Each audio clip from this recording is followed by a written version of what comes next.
সুপ্রিয় শিক্ষার্থীরা সবাইকে আমার ঘরে আমার স্কুলের আজকের ক্লাসে স্বাগত জানাচ্ছি। আমি জিশান ইসলাম। আজকে আমরা পড়ব নবম শ্রেণীর উচ্চতর গণিতের চতুর্থ অধ্যায় জ্যামিতিক অঙ্কন নিয়ে।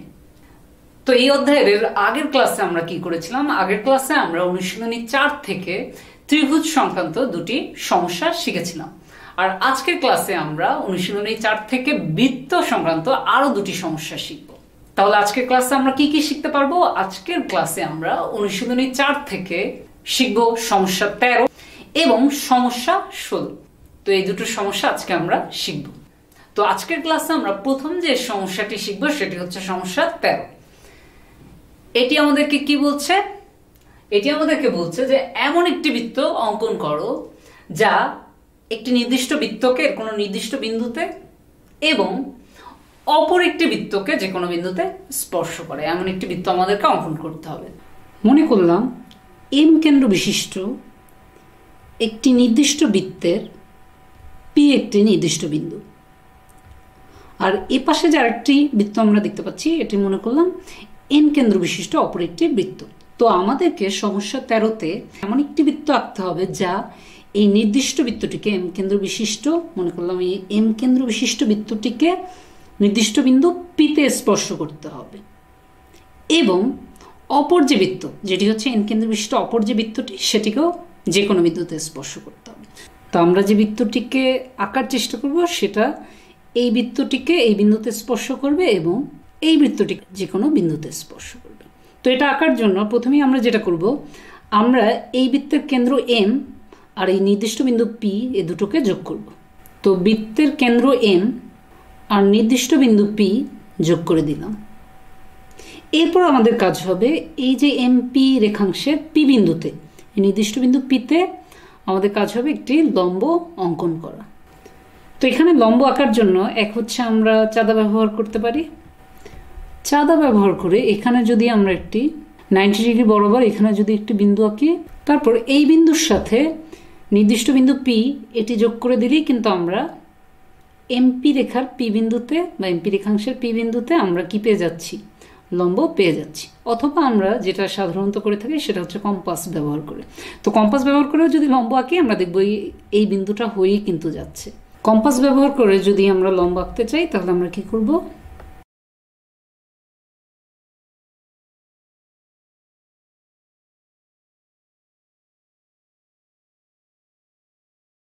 সবসময় মাথায় রাখবো যে এক হচ্ছে তোমরা কম্পাস দিয়েই লম্ব আঁকার চেষ্টা করবা অথবা চাঁদা ব্যবহার করবা।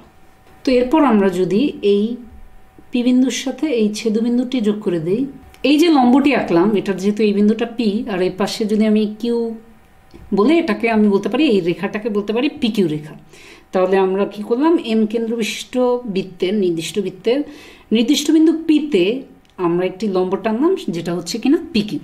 এর পরের কাজ হচ্ছে এই যে অপর যে বৃত্তটি আছে যেটাকে জাস্ট আমরা যে বৃত্তটা আঁকতে চাচ্ছি সেটা যে কোনো জায়গায় টাচ করলেই হবে বা যে কোনো জায়গায় স্পর্শ করলেই হবে।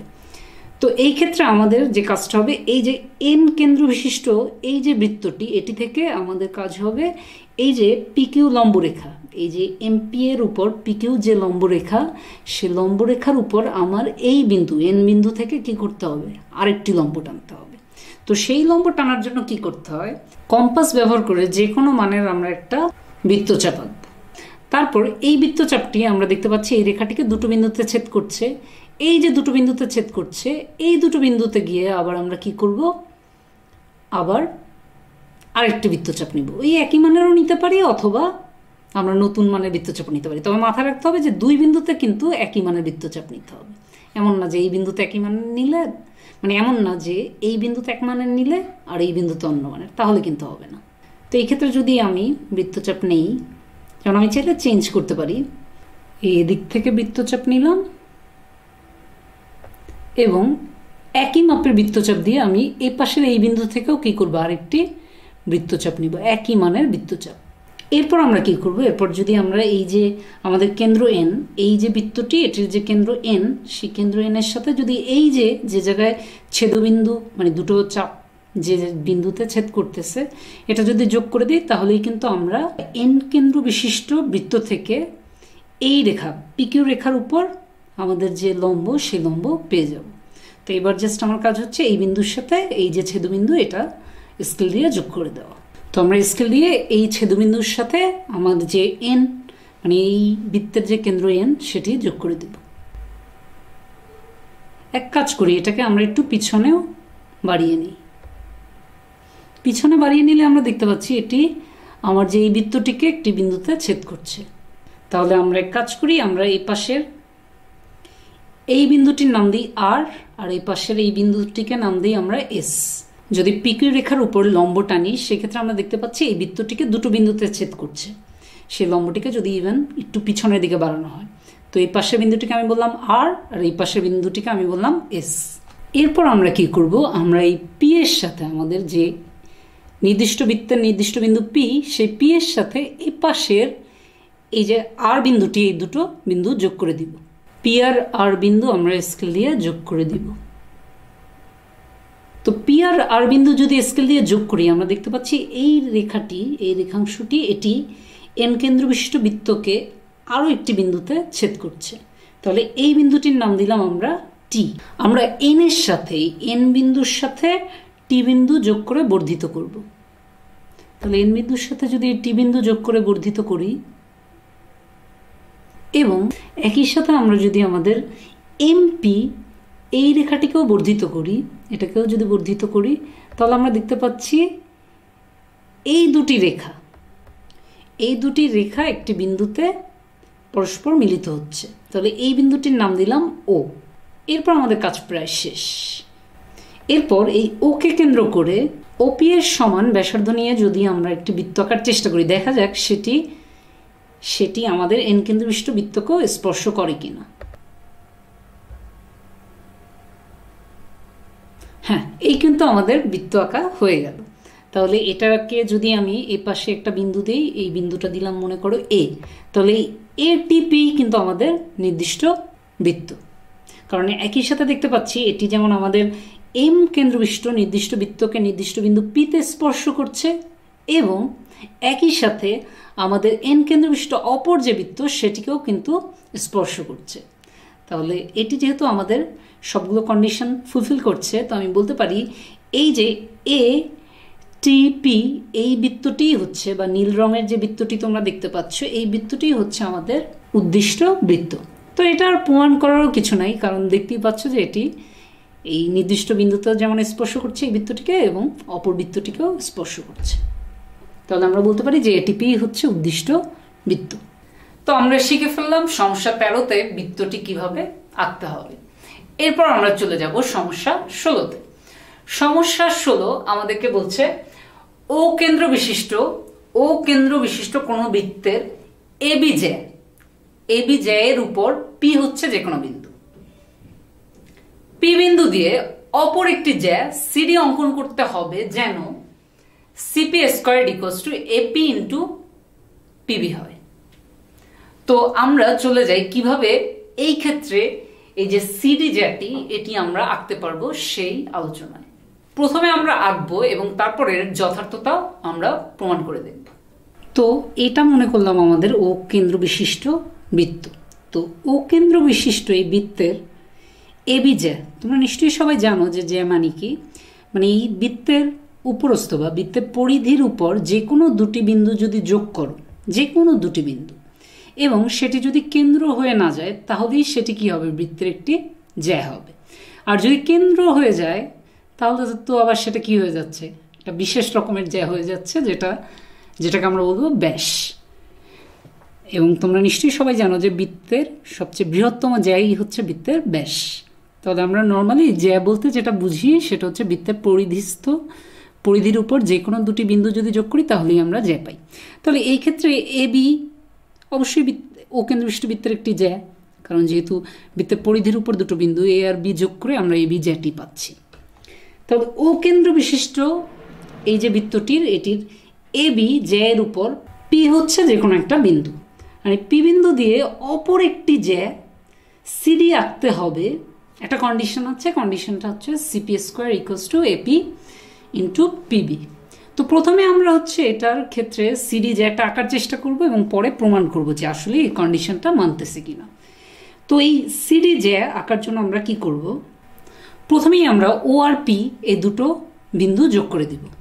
তাহলে এই ও আর পি, বৃত্তের কেন্দ্র ও আর নির্দিষ্ট বিন্দু পি, এই দুটো বিন্দু আমরা যোগ করে দিলাম। তারপর আমরা এই পি বিন্দুতে একটি লম্ব আঁকবো। লম্ব আঁকার জন্য তোমরা স্কেল, চাঁদা অথবা কম্পাস যেটি ব্যবহার করে একটি ব্যবহার করলেই হলো। তো আমরা যদি কম্পাস দিয়ে আঁকতে চাই, তো আমরা কি করব, কম্পাস দিয়ে এই যে পি বিন্দুতে মানে ওপি এর উপর একটি লম্ব আঁকার চেষ্টা করব। যে কোনো এক পাশে আঁকলেই হলো। আমরা এই পাশে আঁকি। একই মানে বৃত্তচাপ কয়েকবার নিতে হবে। আরেকবার চাপ নিতে হবে এই পাশে এবং এই পাশে আরেকটি। ফাইনালি এই বিন্দু থেকে চাপটা নিয়ে নিলে হয়ে গেছে। এরপর স্কেল দিয়ে আমরা জাস্ট কি করব, এই যে ছেদবিন্দুর সাথে আমাদের যে পি বিন্দুটি এটি যোগ করব। তাহলে স্কেল দিয়ে আমরা জাস্ট এই দুটো বিন্দু যোগ করে দিলেই কিন্তু আমরা এই যে ওপি রেখার পি বিন্দুতে লম্ব পেয়ে যাব। এবং সেই লম্বটিকে আমরা কি করব, দুই দিকে বর্ধিত করব। এই পাশে লম্ব টানলাম এবং এই পাশেও এটাকে বাড়িয়ে, এবার এই যে লম্ব টানার পর এবং এই পাশে বর্ধিত করে আমরা দেখতে পাচ্ছি এবারও কিন্তু এই যে রেখাটি, এই রেখাটি কিন্তু আমাদের বৃত্তটিকে দুটো বিন্দুতে ছেদ করছে। তো এই দুটো বিন্দুতে ছেদ করছে এবং যেহেতু এটি বৃত্তের কেন্দ্র থেকে যাচ্ছে না, তো আমরা বলতে পারি এটিও কি বৃত্তের একটি জ্যা, এবং এটি পি বিন্দু থেকে কিন্তু যাচ্ছে। তাহলে এই জ্যাটার আমরা একটা নাম দিই, আমরা দিই সিডি। তাহলে এই সিডিটাই কিন্তু আমাদের উদ্দিষ্ট জ্যা, যে জ্যাটি আমাদেরকে অঙ্কন করতে বলা হয়েছিল। তাহলে আমরা ও কেন্দ্র বিশিষ্ট বৃত্তের এ বি জ্যা এর উপর পি যে কোনো বিন্দুতে অপর একটি জ্যা সিডি অঙ্কন করলাম। এবার আমাদের প্রমাণ করে দেখাতে হবে যে সিপি স্কোয়ার্ড ইকুয়ালস টু হবে এপি ইন্টু পিবি। আমাদের অঙ্কন কিন্তু শেষ, আমরা কিন্তু সিডি জ্যা অঙ্কন করে ফেলেছি ইতিমধ্যেই। তাহলে এই যে সিডি এইটাই হচ্ছে উদ্দিষ্ট জ্যা।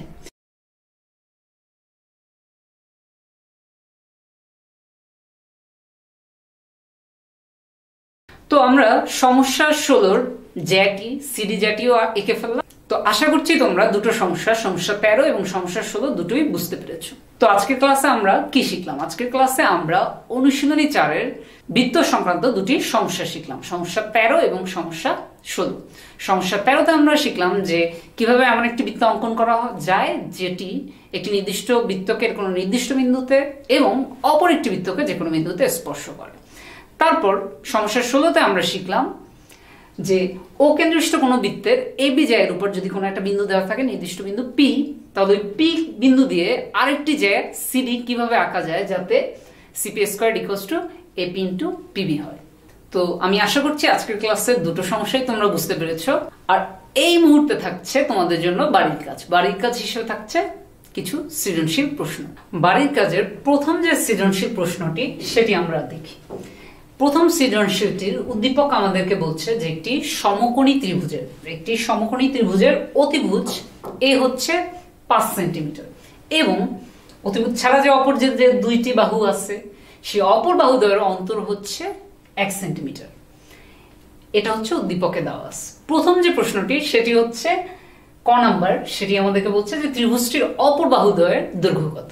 ওই যে অপর বাহুদ্বয়ের অন্তর দেওয়া আছে 1 সেন্টিমিটার এবং অতিভুজ দেওয়া আছে 5 সেন্টিমিটার। এই ইনফরমেশন থেকে আমার কি করতে হবে, ক নাম্বারে ত্রিভুজটির অপর বাহুদ্বয়ের দৈর্ঘ্যটা বের করতে হবে। তারপর খতে আমরা কি করব, অঙ্কনের চিহ্ন আর বিবরণ সহ আমরা কি করব, এই ত্রিভুজটি আঁকবো।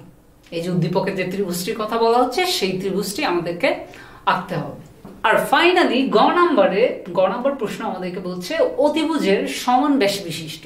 এই যে অতিভুজ 5 সেন্টিমিটার ছিল, সমকোণী ত্রিভুজের যে অতিভুজ ছিল 5 সেন্টিমিটার, এই অতিভুজের সমান ব্যাস বিশিষ্ট একটি বৃত্ত অঙ্কন করো। মানে অতিভুজের সমান ব্যাস বিশিষ্ট একটি বৃত্ত অঙ্কন করতে হবে যা দুইটি নির্দিষ্ট বিন্দু দিয়ে যায়। অবশ্যই অঙ্কনের চিহ্ন ও বিবরণ সহ আমাদেরকে এটি করতে হবে। তো এটি হচ্ছে তোমাদের প্রথম বাড়ির কাজ।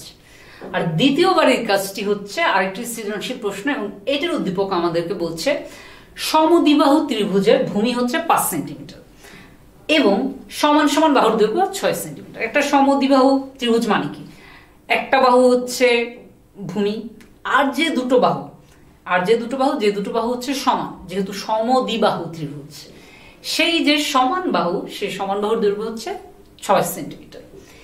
এই ক্ষেত্রে আমাদেরকে প্রথমেই ক নাম্বার কি করতে হবে, ত্রিভুজটি আঁকতে হবে। তো ক নাম্বার প্রশ্ন হচ্ছে ত্রিভুজটি অঙ্কন কর।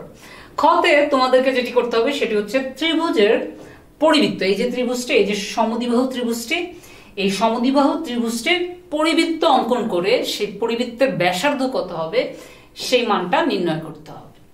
ফাইনালি গতে তোমরা কি করবা, এমন একটি বৃত্ত অঙ্কন করবা যা পূর্বে অঙ্কিত পরিবৃত্তের ব্যাসার্ধের সমান একটি বৃত্তকে। একটু আগে খতে ত্রিভুজটির পরিবৃত্ত অঙ্কন করে আমরা কি করেছিলাম, ব্যাসার্ধ নির্ণয় করেছিলাম। তো আমাদেরকে গতে কি করতে হবে, এমন একটি বৃত্ত অঙ্কন করতে হবে যা ওই যে পূর্বে অঙ্কিত, খতে যে পূর্বে অঙ্কিত পরিবৃত্তের ব্যাসার্ধের সমান একটি বৃত্তকে পি বিন্দুতে স্পর্শ করে এবং বৃত্তের বহিস্থ কোনো বিন্দু কিউ দিয়ে যায়। তো এমন একটি বৃত্ত আমাদেরকে অঙ্কন করতে হবে। তো আমি আশা করছি পর্যাপ্ত অনুশীলনের মাধ্যমে তোমরা বাড়ির কাজ দুটি যথাযথভাবে করতে পারবে। আর স্কুল খুললে কিন্তু বাড়ির কাজগুলো অবশ্যই তোমার উচ্চতর গণিতের শিক্ষকের কাছে জমা দিতে হবে। মনোযোগ দিয়ে পুরো ক্লাসটা দেখার জন্য সবাইকে অসংখ্য ধন্যবাদ। ক্লাসটি পুনরায় করতে চাইলে চোখ রাখো আমার ঘরে আমার স্কুলের ফেসবুক পেজ ও ইউটিউব চ্যানেলে। সবাই ভালো থাকো, সুস্থ থাকো, সরকারি বিধি মেনে ঘরে থাকো এবং যথাযথ স্বাস্থ্যবিধি মেনে চলো। সবার জন্য রইল অনেক অনেক শুভকামনা।